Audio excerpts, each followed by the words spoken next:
Everyone. Um, I have officially signed up for my classes on May 21st, so I'm excited, nervous because I haven't been in school since like '07, but very excited. I'm also that doesn't even start till August, but I'm also in an EMT class where you do your online work, pass your modules, and then you go in for the hands-on. I haven't done the hands-on yet, but I've just been going through the modules, and word on the street is chapter 6 is the hardest, and I really took to that one. I really love finding out like how the body functions and everything like that. Like it wasn't like memorizing. It was really interesting.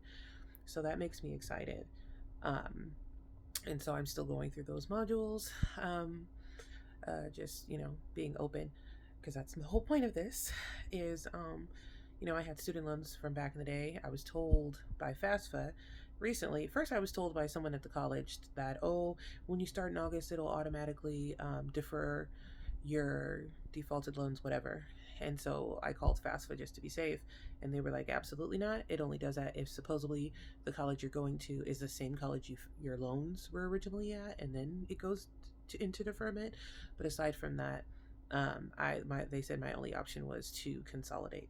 So I did that, and I'm waiting on that. But they also, the FAFSA lady also told me the wrong thing. She told me that when I consolidate, not to do the what is it, the IDR, where it's based off of like your income, is like your repayment for your consolidation is based off of income. She said, don't do that since I will be leaving my main job. And she said just to go ahead and just do the other one. But then I looked it up and they were like, no, you can't do that. So now I have to call FAFSA tomorrow to try to figure that out, which is kind of like frustrating, but is what it is. Um, Aside from that, I'm just trying to find the time right now in between my main career, which I've been in health insurance for a while. I've been doing that for a minute, and I plan on leaving July 10th so that I can start my EMT job. Once I finish my EMT stuff, I can start doing being an EMT overnight, so I can get that hands-on emergency medical experience, which is like something that medical schools love to see, that you're applying the knowledge that you're doing it hands-on every day. So I'll be doing that. Um, and yeah, that's just kind of where I'm at. I'm kind of nervous that I'm going to be leaving my job where I make decent money. Um, um, yeah, so that's kind of like nerve wracking, 5 kids, and now I'm going to, change my whole career path, but I really want to do it. I know that I can do it. I've never been so sure. Um, it's scary. It's definitely scary, but according to my calculations, being an EMT overnight, I would only need to do just a little bit of overtime and I would be making what I was making at my corporate job.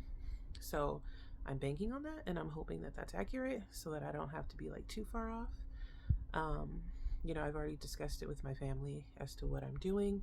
My partner's being supportive. He even took on a promotion that he didn't want, just so that we can, you know, be okay financially so that I can focus on school and really hunker down. Um, just a lot of things changing, like dynamics are changing and things like that to try to like make it make sense. And I know it's going to be like 14 years, but I really do want to put forth the effort. If I could only speak, I really do want to put forth the effort because I know I can do it.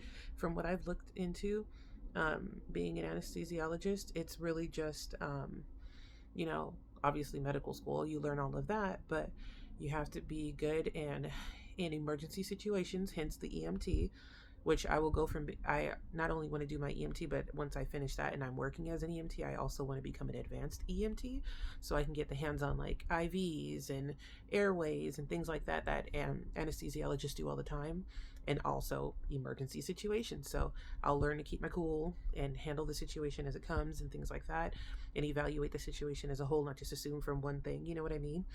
And also, it entails a lot of math, which I love math. In school, I loved math. I just stopped taking it when I didn't have to anymore. Not because I didn't like it, but I just didn't want any more homework or anything. So I know that's like bad, but is what it is. But yeah, like I really love math.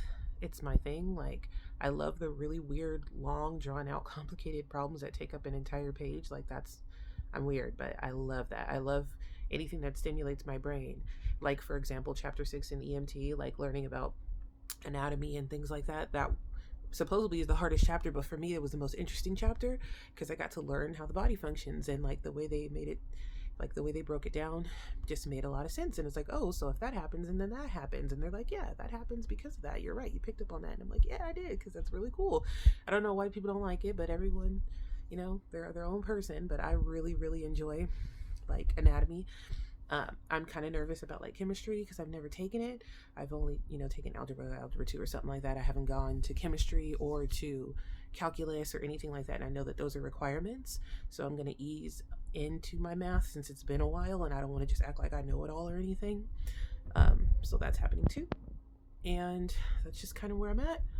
Um, yeah. And I also, fun fact, have to get fit to do this because I've been at home for years, working at home, um, like hurting my butt cheek and my hip and everything from sitting all day. So I now have to get fit so that I can save lives and like help people and like carry them, get them on the stretcher, get them into the ambulance, things like that, lift patients safely, things like that. So I have to get fit. I have to start going to the gym, which is going to be fun and all that. So I've already been wanting to do that, so now I have no choice because I'm uprooting my whole life. So I can't just be like, oh, I don't feel like working out. Like I have to get into that now, because it's going to be a part of my career. And I don't want to drop anyone or do anything crazy, so I just have to be prepared, and it's just a thing I have to do. So just wanted to share where I'm at and what I've learned, and the mistakes I made listening to FAFSA lady and all that stuff. And yeah, so again, the goal is to work my main corporate job until July 10th, as well as during that same time do my EMT schoolwork online whenever I can, before work, after work, on the weekends, things like that. And then I start school in August, and I will just be doing my online prerequisites, things like that, doing that online, and then working as an EMT overnight. And I will be doing that for the next 4 years during my undergrad. And then once I get that done, I just got to study for the MCAT and stuff like that and hope that I can pass it. So yeah, fun. That's where I'm at. If you have any questions or concerns or anything like that, or you're interested and you're not sure where to start, I'm happy to answer questions. Obviously, this is literally the first time I'm even dropping a real video, so I'm not a pro. I'm just in the thick of it right now, so I'm happy to provide whatever help I can. So wish me luck.